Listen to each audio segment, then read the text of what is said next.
So I do have a couple of custom civilizations that I have built before. We've got the Quillian Federation here. Really unclear on what pacifism means. And I also built the Musquidian Expanse here, with a lovely logo that was drawn by viewer Agamida a long time ago for a Dwarf Fortress run. It's when we did the Game of Thrones Dwarf Fortress kind of run. So we got those. I mean, I don't have any art for things like a Kerbal one. I don't know what a Kerbal-inspired run would be, really. I guess ships that are in really bad shape. You can build the World Cup Exiles from Belgium.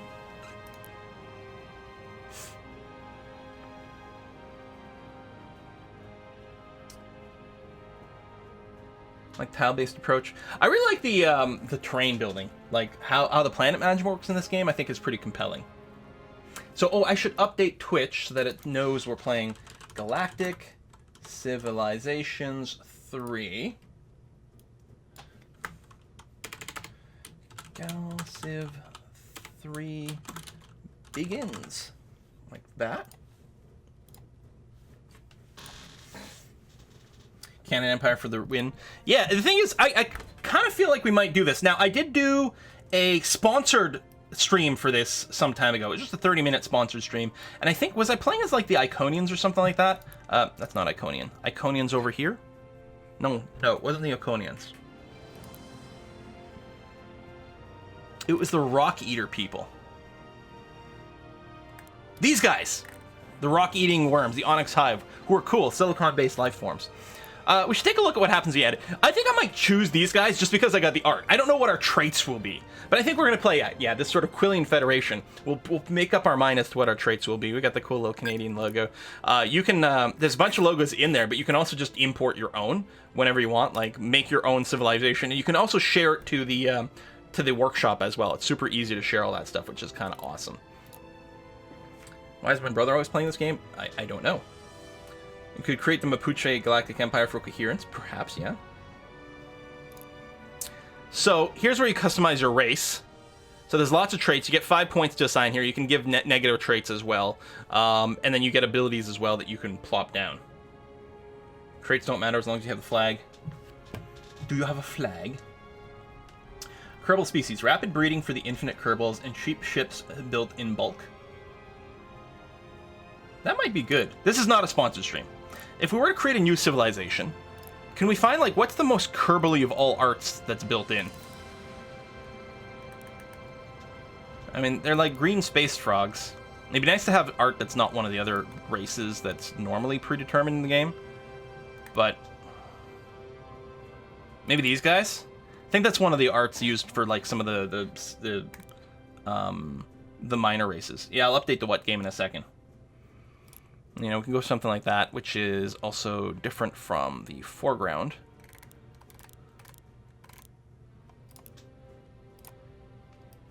Sort of Kerbal? I mean, yeah, there's probably a one on the workshop, that's true. I mean, we're not going to really see ourselves very much, so I don't think it matters that much. You could just download a Kerbal pic. That's true. Hi, Gilbert.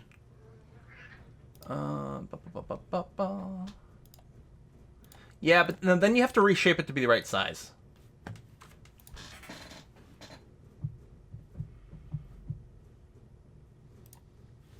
Mapuche continued.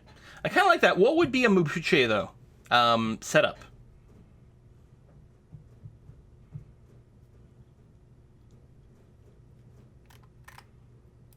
Give me your ideas. Like, what would that actually mean?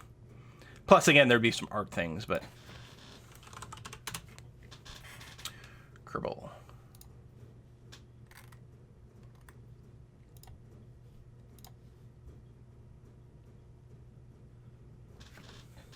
War plus science.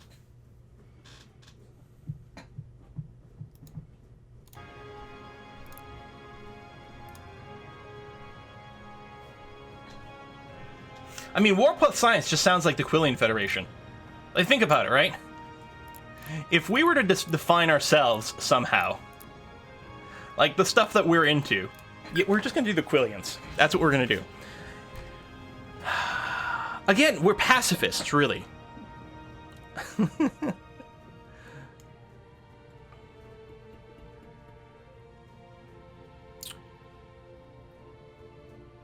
If we're to be a pacifist Quillian Empire,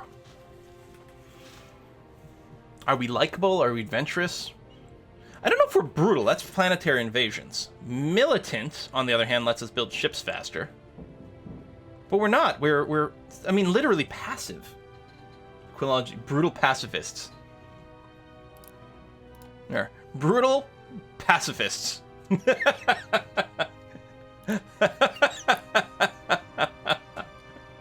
Quill puts the fist in pacifist. War and science. At this point, I'm surprised Quill hasn't nuked anyone in Stardew Valley. Should we just go like +2 clever? There's conquerors over here. Legions are twice as good. You get BCs upon conquering a planet. That's kind of nice. Could be engineers, knowledgeable, sneaky, vigilant, warriors. Paranoid? Sometimes. Angry. They're just very angry. Start with a military vessel. It should just rename it to Salty. That would be us. Determined, heroic, prolific. There's our baby making. Time travelers, wealthy, bureaucrats, devout, hopeful. Believes any civilization capable of space travel must be a potential friend. Higher morale on planets. You don't like to fight, but when you finally snap, you're brutal to end it as fast as possible. Devout xenophobes. Research and social construction tripled. Military construction halved. And the ability to build the Dream Conclave achievement.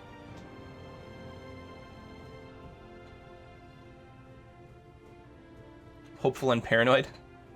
Unrelenting. Invasions never cost credits. Planets generate +1 influence per turn. Intuitive. Start with free research and access to xenoanthropology technologies. Yeah, that's kind of cool. We could be diplomatic. Believes their philosophy should be universal. Increased influence, special planets improvements. Planets receive 100 research every time an ideological trait is unlocked. Okay, we are certain. I'm not sure. I'm not certain what we're certain of, but we're certain of it. Or I guess we're certain about our pacifism.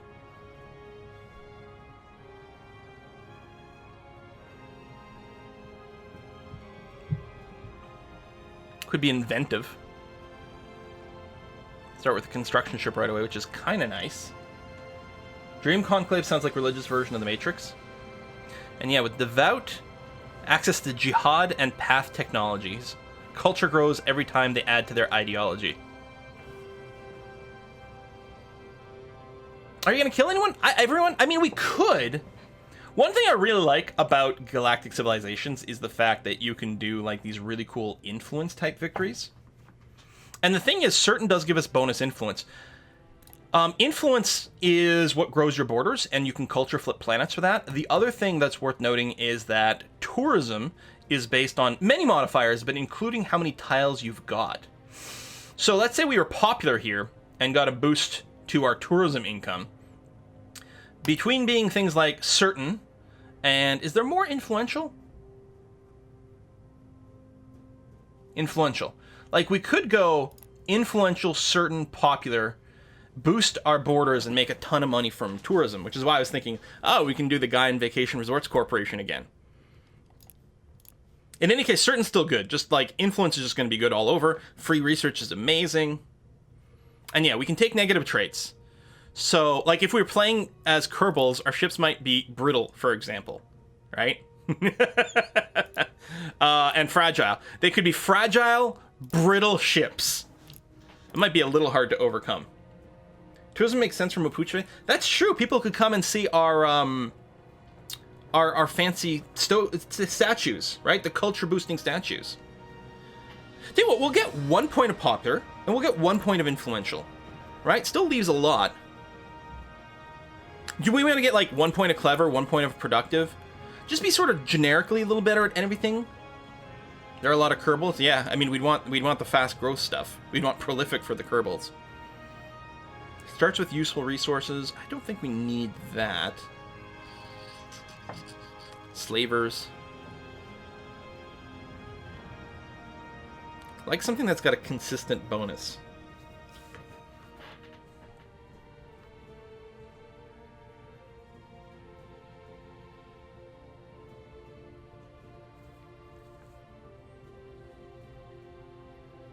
Unwavering. Colony is much harder to culture flip.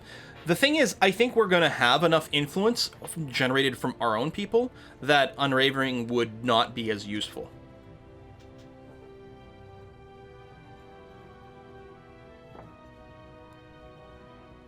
Slavers gain access to slaving technologies and earn additional ideology points each time you conquer a world. I mean, we could go full, like, conquest slaver type people. That's basically the Drenginar. Kerbal ships are not fragile. Have you seen how much they bend? Okay, that's true.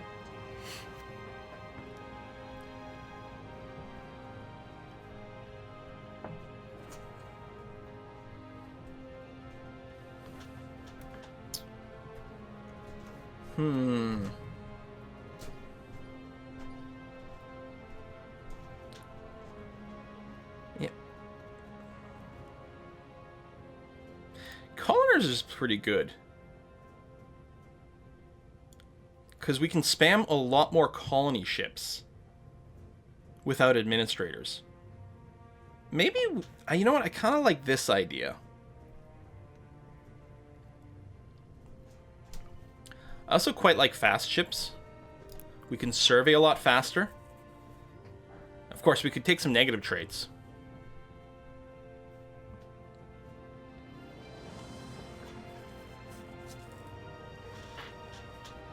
Time travel. Travel back to this time from the future. Great tech, no infrastructure, access to dimensional phasing technologies.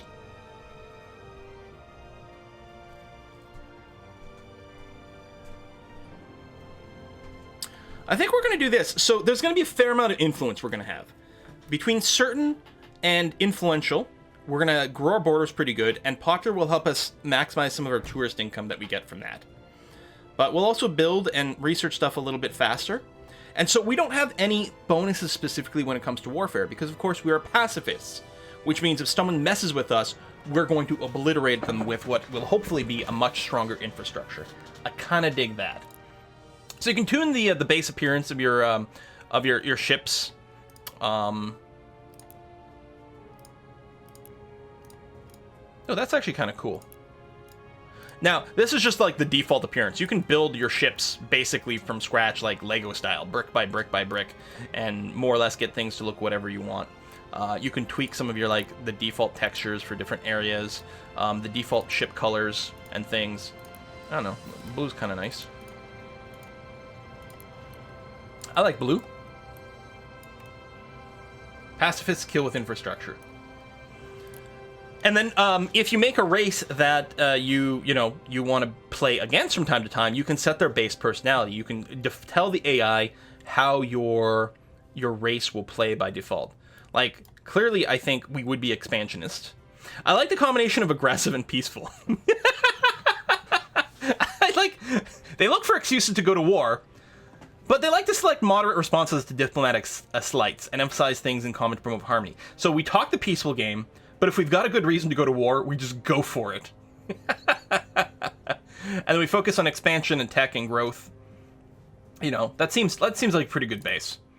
And then you can, you can tune some more stuff, tune your basic fleet setup and things and naming and whatever, and you can upload and interact, but we can just build those on the fly as we go. Passive-aggressive, carrot and stick. Yeah, a little something like that. Okay, we're going to play this Quillian Federation. Now, in terms of galaxy size, this is what I love about this game. Huge for a galaxy is really kind of in the middle over here. You can go from tiny to ludicrous size. Now for ludicrous, they do suggest you have 32 gigs of RAM. And they also figure there should be 36 players in there. I don't think we have 36 races made up. I think we're going to stick with only a huge galaxy. This is an entirely different kind of game over here. It still recommends 12 players, which is going to be a good set of things. Plus, there can be minor races and stuff like that. You can tune your galaxy in a bunch of different ways to tweak the star frequency, the planet frequency, extreme planets, extreme! Ascension crystal. Like, there's so many things you can tune. What victory conditions are enabled? Here you get an idea about the different ways to win. Conquer everyone, influence everyone, research the final technology in the game, do stuff with ascension crystals and ascend to a higher plane. Alliance victory, just make everyone, love you, or kill the ones who don't. And then there you can also have a turn limit if you want in there. Game difficulty, I will leave it on normal because minor civilizations. Yeah, I want some. I want uncommon minor civilizations thrown in here. It's going to be a lot of fun. Occasional crises, occasional galactic events. Game pacing, research rate, like you can tune a lot of things. You can disable tech trading or disable tech brokering, so you can only trade the ones you've discovered yourself. And then our opponents. So we can have a bunch of random opponents put in here. We could pick our opponents at a time. Part of me, sort of wants to handpick everything and ignore the Snaffy because I find them kind of annoying. But we'll force the Musquidians to be in there because they're adorable and awesome. And other than that, I guess we'll just leave it as random. I think that's going to be okay. You can set teams. You can change the AI difficulty of individual civilizations. We could leave everyone on normal, but make the Musquidians gifted, so they're going to be slightly better than everyone else. I like it. Let's do that. And let's start. We got about 30 minutes to poke around in here before the stream, well, the gaming part of the stream ends, and then we just turn on the TV to watch some foot soccer ball. Is this a new game? Yes. Well, I mean, sorry, I'm starting a new game here, but this game, yeah, originally came out in 2015. The latest expansion only came out a few months ago, I think, though. And it's a good one. I like it.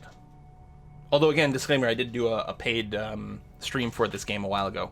So, standard disclaimers all there. What could possibly go wrong? So, the Quillian Federation. This is us. We're going to start on planet Quillia. Oh, we started on the edge of the galaxy, so we can pan around here. This is the entire playable space that we're going to have. Each one of these dots is a star. Each one of these stars can have multiple planets around it. Not to mention all the random resources you find in space. Black holes, strategic resources, ascension crystals, and relics and things like that. There's a lot going on. So there's going to be 13 total races here. Well, we're starting... we're military rank 5 for some reason. Research rank only 9. Our base science is not as good as some of these other, darn. Although, it might... No, it's research capacity, that's right. It's not based on actual text we have. So here's our space. Our borders will grow. The influence from Quillia will push out, and very soon it'll encompass these asteroids, which will allow us to build mining bases on the asteroids, which will be very nice. We do have some Illyrium over here, which is going to be good for beam weapon advancements, which is nice. Got some space junk over here. We start with one ship, and notice there's a fair amount of zoom level going on here. Right, we can zoom in fairly tight, and if we are, we can even pan around, take a good look. Our planet, our lovely star over here. Ooh, shiny. So our ship that we start with is a survey ship. It's on a 5-year mission to explore things and get us loot. I'm just trying to reset my camera. There's probably a reset camera button. I'm sure there is, but there we go. Like that. So our survey ship has the ability to... It moves fairly quick. A rate of 4 early on is pretty good. And it's got pretty good range as well. So it can, explore. This is the limits of how far it can reach. This is based on how far away from a planet you are, which is a fair amount of space early on. But the big thing about the survey ship is it has a survey module, which means things like space junk over here. It can go and pop this open for us and give us loots. I just realized I think this is it muted or just quiet? Oh, I have my own volume really low. Okay. First anomaly surveyed! Survey ship cautiously approaches the mysterious object. All sensors set to maximal gain.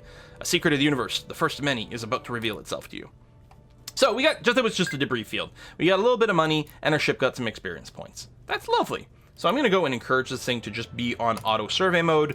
If it doesn't have an anomaly in sight, it'll just go and try to explore space. If it finds an anomaly, it will beeline to it, and it'll slowly trickle in some rewards, and that's going to be fine. Now, the bottom right corner, if you haven't played this game before, this button here, this is your sort of next turn button. Also prompts what you want to do next. So research. This is all the research that we can research currently. You can also load up the actual tech tree over here, which is divided into 4 categories: colonization, engineering, warfare, and governance.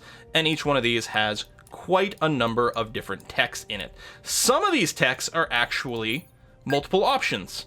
So there's 2 options there. A lot of these have up to 3 options. You choose one of them. You don't get to do the others, but you can trade for them, and you can sort of fill in the gaps that you get over there. So there's a lot of stuff going on. Early on, I think I'm going to go and grab the colonial settlements right away, which will unlock the ability to build factories and research. That's research missions, but factories will be handy. Artificial gravity would give us +1 move on our ships. Also unlock a wonder. What are they called? Galactic projects or something like that? Hyperspace project, which is pretty nice. But I think just unlocking the factory is going to be fine. Universal translator, like we want to talk to people. Playing even, watching the stream. That's a good pairing, I think. I think that's excellent. And our colony's idle. So colony management in this game is awesome. I love it. Here's our planet. And we've got a variety of continents over here, and we've got these tiles, and this is where we can build our buildings on this planet. We do start off with the capital city, which gives us a bunch of various things from the start. This planet also happens to have 3 arable land tiles, one of which... 3 arable land, so this is where we can build farms to get bonus food. We also have a xanthium field over here. We can build a xanthium extractor here, which will give bonuses to ship construction as well as a resource that will accrue, and we can spend that resource on various things. A lot of the buildings have adjacency bonuses as well. And a big part of the game is placing things to maximize the adjacency from each building. Some of these tiles, like here, there's rare stones. There's nothing in this tile, but this rare stones tile means that any building you build on this tile, that is a wealth building, will operate at 3 levels higher.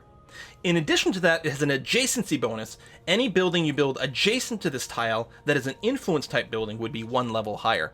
We've got Cataract over here, which would give us +3 to construction on the tile itself, and it gives +1 to research to adjacent things. That's really strong. It's probably one of the first things we're going to want to build, because getting a little production early is going to be good. We do want to build a shipyard so we can build extra ships. The shipyard is a thing that's not actually on a tile, because we build it in space. I'm going to queue it up, and I'm going to right away, I'm going to spend 600 BCs to purchase it immediately so we can start building a ship. But yeah, I think I'm going to build a space elevator here, which gives us a +1 to all construction. And I'm going to build it right here. The 3 here means it's getting 3 bonus levels from being built on this tile. And that sounds pretty good to me. We can't rush 2 things on the same turn, so we'll just do that. We'll leave it there. I'll probably build a spaceport. Right, the spaceport is a ship construction thing, and anything built adjacent to the xanthium that is ship construction will get +2 levels. So we'll go and do that. We might want to cluster in things later on, but for now we'll just take advantage of these little adjacencies to get ourselves started. Production. So we have 7.2 raw production on this city. Yeah, the what game? It's right. People get confused. We've got, because of it's a busy day and our schedule's a little weird, some of our mod situation is not what it normally is. Quill is playing Galactic Civilizations 3. I'm going to leave it just at that. I know it's not like fully detailed, but the rest of you guys can answer questions in chat about our setup. Right, our raw production, 7.2. This is partially based because of our capital city building, which provides us 2, and each unit of population we have in the city, which is 5, gives us production as well. And we have moderate approval, so we get a slight boost to our production, which is why we're sitting at 7.2 raw production over here. Resistance is how good we are at resisting invasions, like invaders. Approval over here is always your morale divided by your population, gives you your approval rating. So we have a morale currently of 2.5, and yeah, so we have a 50% approval, which isn't fantastic, and we'll probably want to adjust that. Our population is at 5 of 5. We would have to build a city to increase our population cap, and cities also require us to have food. Now, this raw production is used for social construction, that's building buildings, ship construction, which is building ships. Research, you can see here, our base research is 7.2. We're clever that we've used to set up our race, so that's a 5% boost. And also our income over here, our gross income, we've got, it's 7.2 is our income, and our global difficulty modifier. Even though we're playing on normal, we actually still get a boost to our income over here, because. So, yeah, we're going to get started like that. Now, I have now noticed that I've got an idle shipyard. This is my shipyard over here. And you can see a line connecting to our planet. Your shipyards get sponsored by planets. So this shipyard here is being sponsored by the Quillian planet. And if we settle other planets, those shipyards can all send their ship production to this shipyard. That's how it works. A planet sends its ship production to a shipyard.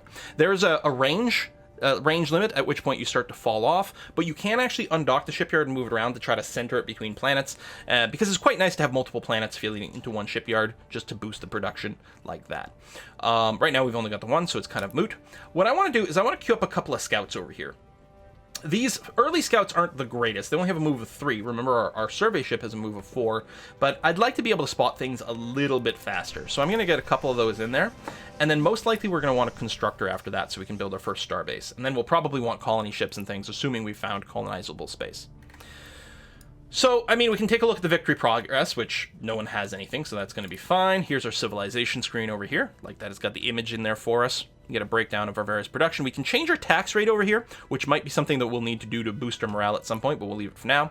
All the colonies, all of our trade routes, various timelines and graphs and stats and all kinds of things. Here's bulk commands for your ships and things. It's actually quite nice for that. And one of the expansions added this idea of citizenships or citizens that can be applied to various jobs and tasks and stuff, including my leader, Quillian here. I think we can go ahead and skip to the next turn. Now, I like to zoom out just to the point where all the graphics of things get replaced by the symbols, because it's really easy to quickly tell what's going on.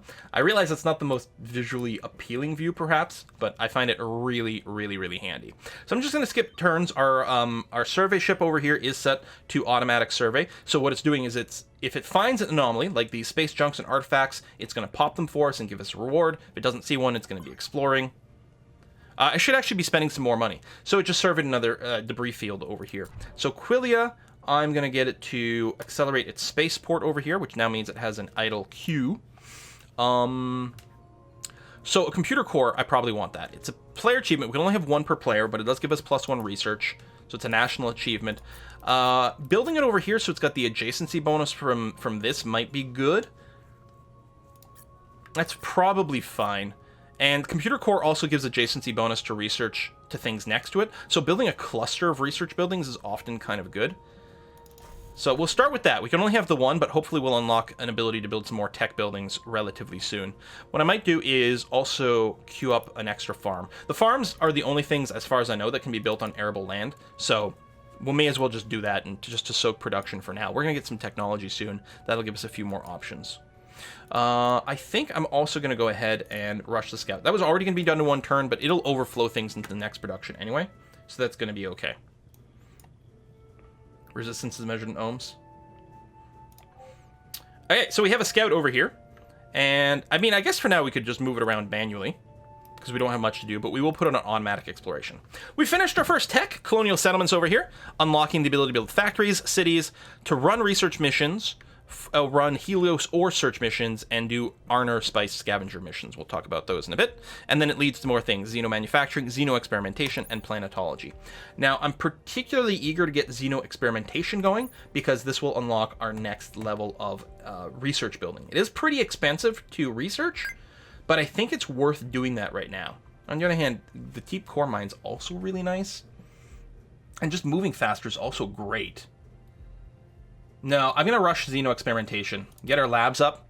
Science wins 4X games. Okay, we have our first ideological decision. This is one of the great things that I love about this game. Every now and again, you will get various events that will require you to make a choice. A lot of times when you settle on a planet, you'll get one, but you'll also get random ones all the time. And it's going to be 3 choices, well, generally 3. I mean, there's other events other than the ideological ones, but the ideological ones, there's 3 choices. There's the benevolent option, the pragmatic option, and the malevolent option. And to a certain extent, at some point, you're probably going to want to commit hard to one of those, but especially early on, you can sort of dabble in a few different choices. You do unlock various benefits as you reach certain milestones in each one of those ideologies, which is quite good. But in addition to that, each choice has a side effect. So our people would like to send a beacon out into the universe, a message to other starfaring races we will one day meet. We can send a message of peace and hope, which would give us benevolent ideology points, as well as a bonus to diplomacy, which is really handy. You get much stronger trade deals as you get bonuses to diplomacy. It does give us a penalty to soldiering, so conquering planets might be a bit more difficult. Or we could say it's a waste of time, put the resources towards more practical measures. This is the pragmatic option, would give us a few credits. Or we could send a message telling them to prepare for their eventual enslavement. So this malevolent, it's -1 diplomacy, but gives us a boost to soldiering. The third option. No, of course, we're pacifists. Remember, we're pacifists until we decide to pack a fist. And we're going to send the message of peace and hope for now. Plus, I really like the benevolent ideology. Well, they're all really strong. I guess we can't peek at this yet. We'll be able to look at the ideology stuff once we get another point. So we got this idle ship. I'm just going to go ahead and put it on Explore. The hotkey for it, by the way, is X, which is handy to know. That scout's coming along just fine. I don't think I'm going to rush this farm because it's not that key. I'll probably save my BCs to rush our first tech lab and or colony ship. Actually, speaking of which, we found our very first colonizable planet. So we've got the star Pippin over here. So insert Hobbit jokes here. And Pippin 1 is a class 9 planet. It is a good planet. It's also got a Promethean source on it, which is good. So our starter planet here, because of the settings I got, is a class 16 planet. It's excellent. The class, I believe, is how many tiles are workable. So 9 is clearly going to be a lot fewer tiles workable, but it's still pretty darn good. I'm not going to complain about that. Beautiful world filled with life. That's great. And we found some other worlds here, but they're all dead. So I'm going to be very eager to go and colonize that. So our shipyard over here, I will finish the second scout. I do really want a constructor, but I think it's going to be worth putting a colony ship in the queue. And actually, I can rush it. You know what? Let's rush the colony ship right away. Oh, that didn't work the way I thought it would. Okay. We should still get a colony ship next turn. Yeah, there you go. Now, you get to choose how much population to load onto your colony ship. I'm going to max it out. We'll take 3. We'll leave 2 on Quillia. Quillia is pretty well suited to bounce back fairly quickly. I'm just going to go ahead and get that done. And then we've got an idle ship, so I'm going to send the colony ship way over here. Pippin, known for its second breakfast. I like it. Can't have peace without a war to end all wars. So we're finding some more space resources here. Antimatter, Illyrium. These are things we're going to want to mine with a starbase. And it will actually accrue over here as a resource, and we'll be able to put them to good use later on. We've got another scout here. I'm going to force the scout to go sort of in this direction, and then I'll automate it once it gets there. Just hoping to spread them out. One of the nice things you can do when you design your ships, and by the way, you can super design your ships to like extreme extents. Like again, you can design them physically, like Lego style, which is purely cosmetic. And in addition to that, you can choose what kind of components are on there. Loading scouts with a bunch of sensors, extra engines to move faster, and so on and so forth can really let you explore space a lot faster. We have a blight. A blight has affected Quillia. Your administrators warned that there won't be enough food for all your citizens. The wealthy have already begun stockpiling food, and the desperate have begun raiding those stockpiles. So now we have another choice. We could claim the stockpiles to share with the less fortunate. We will suffer together. This is the benevolent option. It gives us benevolent points, a penalty to growth, and then a penalty to income. We could claim the stockpiles and distribute the goods to our leaders. We will need their strength to survive this. That's pragmatic, still has the penalty to growth, and gives us a penalty to morale instead of income. Or we could stage a war among our people. It doesn't matter who wins, only that there are less mouths to feed afterwards. That's malevolent and kills off 1 unit of our population. People really want the malevolent route. We'll bring our population down to 1, but okay. There's only 2 pops. All right, fine. We'll give the people what they want. You people. Hey, we're down to 13 in production and research, probably because we don't have any pops. Most of them are in space. I mean, actually, 3/4 of our total population is currently in space. Still. Actually, we're back up to 2.5. Maybe there's, I don't know. I was a little surprised, but okay. Yeah, we're half at our cap, and we're growing fairly quickly. Hey, we got our first citizen in here. So, our citizens can be trained in a variety of different tasks. They can be made to be a worker, which will increase our social production throughout our empire by 3%, or we can specifically settle on a planet, which boosts that planet's by 30%, which tends to be a lot stronger. We got the scientists for more science. We can also just get them to be an administrator. I'm going to start with having them be an administrator because we don't have very many administrators currently, and we need administrators to set up star bases. We really want the first person to be trained as an admin so that we have more administration capacity so we can build star bases. It's very, very important. Did you guys spot a comet? right, next turn. Right, I still want to save money for an early research lab. Okay, the constructor's coming, which is good. We're not making as much income as we were because some of our population is gone. Oh, our borders grew some more, which is good. So what we actually want to do here is the asteroids. We're going to spend 100 credits on each one of these asteroids over here to mine them. It's going to take them a couple of turns, or 3 turns to build. 3 weeks. Those are turns over here. You can watch the date go by. Hey, our morale's at 100%. Oh yeah, because we killed off a bunch of people, so people are happier. That's great.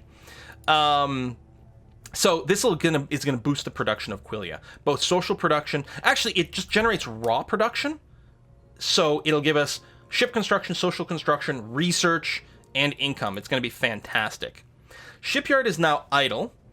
I think what I'm going to do is I'm going to just spam out some constructors. We're going to want a lot of star bases fairly early. We want to claim some of these resources. I haven't found another colonizable planet. When we do, we will try to prioritize getting a colony ship, but there we go. All right, we got a first constructor.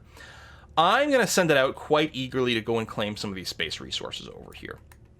I think what I'm going to do is I'm going to send one on the other side of this Durantium here, just to see if there's anything else. Grabbing that stuff is going to be very valuable. Strong and cheerful, survived. Okay, so this scout here, I'm now going to put it on just auto explore. It can do its own thing. That's going to be okay. Colony is idle.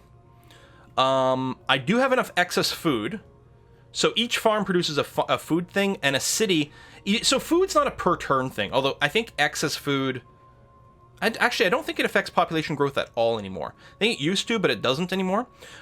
Just the food gets basically spent to build your city, which gives you extra population cap. Now, the downside to growing your population, though, you got to be very careful, because if your population grows, your approval can drop, because you're going to lose some of your morale. So I don't think we want to go straight into a city. We might want to build a Xanthium extractor, or just a factory at this point, and that's probably what I'm going to do. I'll build the factory next to the spaceport. They'll boost each other. This just gives you a 5% boost to all construction. It's not the same sort of +1. It's still going to be nice, though, from the level up. I think I'll go factory and the Xanthium extractor. And then we'll be ready for our Xeno experimentation. Meanwhile, the cult. A new cult has begun to spread on Quillia. The cult has grown wealthy by convincing rich members to make substantial donations. The followers believe that we were given life by an alien species, and they predict that these creators will soon return to lead us. So, we can allow them to believe what they want, giving us benevolent points. We can tax them heavily, giving them pragmatic points and an economy boost. Or we can say, sounds like a good idea. Start a cult that reveres me. Malevolent, +5 morale on affected planets. So what a surprise, people want me to go 3, and it actually sort of makes sense at this point, because it will give us, I think, 10 ideology points, gets us unlock our first thing. So if we do this, we'll be able to get our first malevolent ideology pick. Hooray!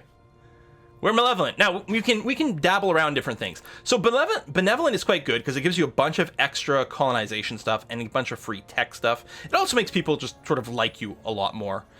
Pragmatic gives you a lot of boost to... Yeah, anyone at war with us receives a penalty to approval, right? Like, why would you attack us? We're neutral.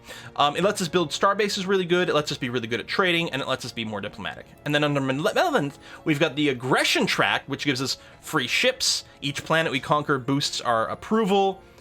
Some transports, that's ship transports. I like the names: militaristic, eager, threatening, dangerous, bloodthirsty. There's also motivation over here. Basically, the beatings will improve until morale, or the beatings will continue until morale improves.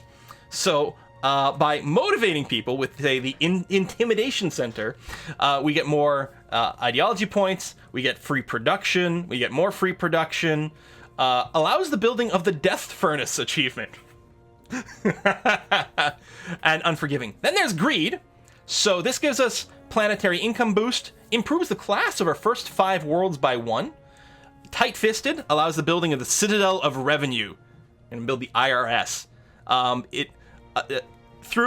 few know the techniques it uses to squeeze every last credit out of a planet. It also gives us malevolent ideology for free all the time. Slave Masters. All trade routes now bring back slaves in addition to credits, if we were doing the slavery thing. And Heartless. Each planet receives additional usable land. And then there's Awe. No penalty from sharing borders with other civilizations. Other races will trade more favorably with us. We're unnerving. Enemy ships in our zone of control suffer a 25% penalty to their hit points. Exalted. A Class 16 colony near your borders defects to your civilization. And Undaunted. Our planets and starbases are immune to culture flipping. All the greed? Maybe. I kind of like the motivation as well, though. And in particular, like, if we grab the first level intimidation, we can build the intimidation center and get just free malevolent points that build up for us. On the other hand, now I don't know if we care. We don't have slaves, so that's not a mechanic I think it's going to matter. The first 3 creed levels are actually insanely good, too. They're both really good. Oz pacifist. Yeah, Oz sort of like an evil pacifism. Intimidation center is best. I think we'll go ahead and we'll grab intimidation for now. We might commit to malevolence, and at some point our UI will actually change as we become more and more malevolent. Xeno experimentation is done. Oh right, because we get 100 free science every time we get an ideology pick. So that's really, really, really good. We're gonna have to go for some of these cheap ones. The speed is good. Militarization we don't need. We don't have any foes right now. Universal translator, we haven't met anyone yet either. Unlocking the deep core mine might actually be really good for a production boost. Although I'm also tempted to get the +1 move as quickly as possible. I'm gonna get planetology. Oh, which we had enough tech, so it overflowed. Tell you what, I'll grab artificial gravity now, and then we'll possibly beeline some stuff. Hey, there's an ascension crystal.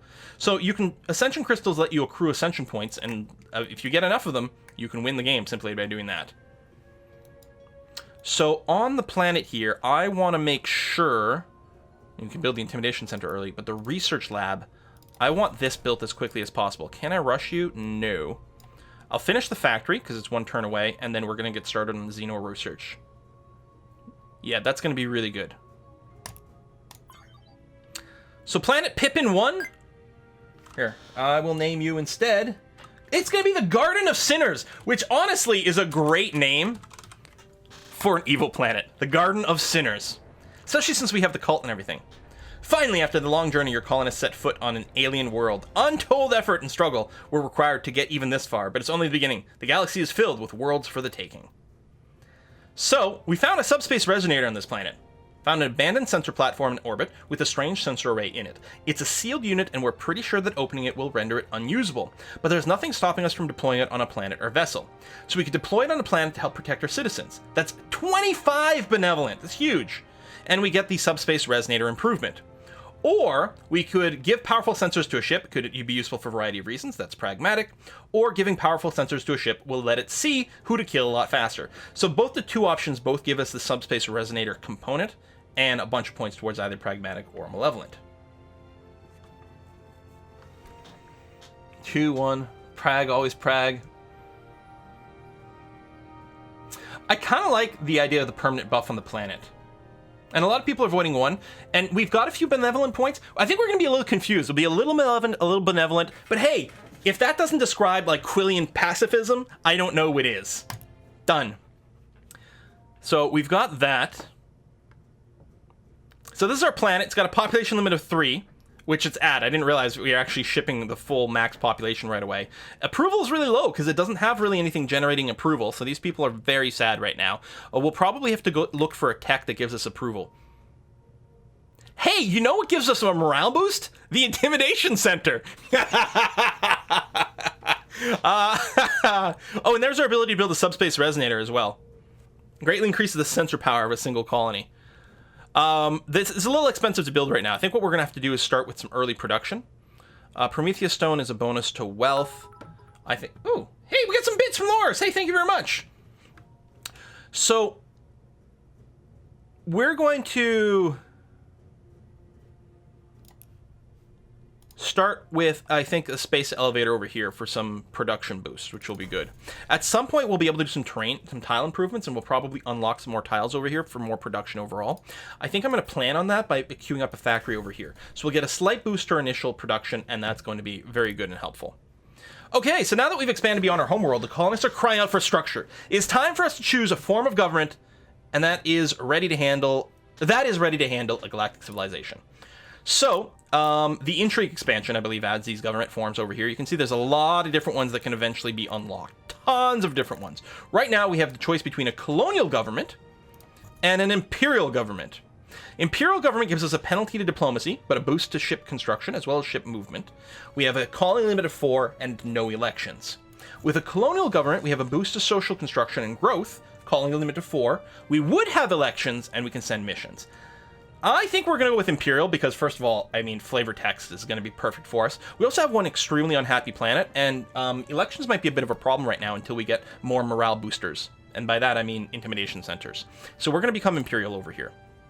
Elections? Pfft, you don't need an election. El Presidente knows what you want. Now, we can get a benevolent pick over here because we got so many points. This will also give us a boost to science, which is really, really helpful. So, Outreach gives us a free colony ship. And if we keep going this way, we discover, like, a planet near our home system, and more population, and free tiles, and another giant planet. Affinity lets us get some morale boosts, approval, first 5 worlds get an approval. This keeps people fairly happy. I think we've got ways to keep people happy through Malevolent. Prominence over here gives us a bunch of influence, which is nice. And then finally, we've got Enlightenment over here, which gives us science. First one just gives us a bunch of free research points. Next one here, all your worlds generate 10% research bonus. I think we're getting Enlightenment. Enlightened evil people, yeah. So we're going to get this first one. We might want to see if we can accrue enough benevolent points. So we have 10 points left. We need a total of 30 to get skilled. If we can, somewhere along the way, pick up 20 more benevolent points to get the 10% research bonus, that might be really, really nice. That might be like enough to keep us going. So artificial gravity just finished. I think we'll probably finish another one instantly as well. There's environmental engineering over here, which lets just unlock an extra tile on each planet, which is nice. Interstellar travel would give us a bunch of different upgrades for our ships. More range, better thrusters. I mean, we have to like retool the ships that are out there, but anything else we build will be nice. Orbital manufacturing unlocks small hull sizes as opposed to just tiny. Maybe the Xeno Factory actually is going to be a good... Well, you know what? I want the environmental engineering. That's what I want. And with that... when you get to queue up another one. Oh, we're going to start working on extreme colonization. Because very soon... Oh, we found another colonizable planet over here, actually. A breadbasket planet, so it gets a boost of food production. Yeah, that's going to be nice. At some point, we're going to find planets that we can't colonize as is, and we're going to need technology for it. So, Quill only treats you well for the science. That's true. So we're going to wrap up the gameplay portion of today's stream at this point. We are going to be continuing Galactic Civilization going forward. This is going to be our Wednesday Civilization stream is going to be a Galactic Civilization stream until we finish this game. We're going to continue the Quillian Empire, which honestly, I'm kind of digging the start area here. The fact that we found 2 colonizable planets right from the start is really handy. Really, really good. You've got an asteroid pocket over here too. These borders will push up a bit more too as we generating some influence here. And this planet will also get some asteroids early on, which is going to be nice. Also, we'll be in a good position for us to better secure this Ascension Crystal, which might be one of the ways we seek for victory. So yes, we'll put a cut here, but the stream itself is not ending because we're going to watch some football here.